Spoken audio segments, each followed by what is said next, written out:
হে মানব সম্প্রদায়, তোমরা যদি ভালো কাজ করো এই ভালো কাজ তোমারই থাকবে, আর যদি খারাপ কাজ করো এই খারাপ কাজ তোমারই থাকবে। অতএব হাসরের ময়দানে ওই কবরের ভিতরে ভালো মন্দ দেখেই বিচার করা হবে। যে ব্যক্তি নেক আমল করবে, সৎ আমল করবে, তার জন্য ওই কবরটা হয়ে যাবে জান্নাতের বাগান। সকলে বলি সুবহানাল্লাহ।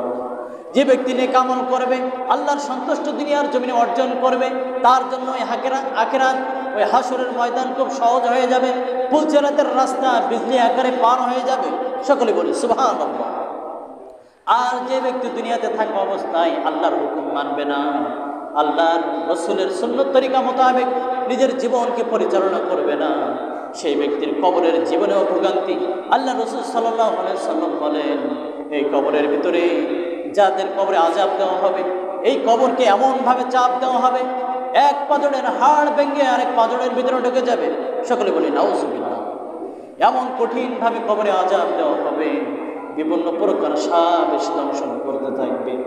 অতএব এই কঠিন কবরের ভিতরে যাওয়ার আগে দুনিয়ার জমিন থেকে যদি আপনি আমি নেক আমল সঞ্চয় করেন, বেশি বেশি নফল ইবাদত, তাসবিহ, তাহলিল, জিকির, আজকার, কোরআন তেলাওয়াত করে যদি আপনি আমি কবরে যেতে পারি, তাহলে এই কবর আপনার আমার জন্য হয়ে যাবে চিরসুখময় জান্নাত।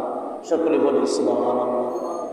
হাদিসের ভিতরে আসছে, যখন কোনো ব্যক্তি মৃত্যুবরণ করে, মৃত্যুবরণ করার পরে যদি নেক সৎ হয়, প্রশ্নের উত্তর যদি সঠিক দিতে পারে, তাহলে ওই কবরে আল্লাহর হুকুমের পক্ষ থেকে ফেরেশতারা জান্নাতের বিছানা বিছিয়ে দেন।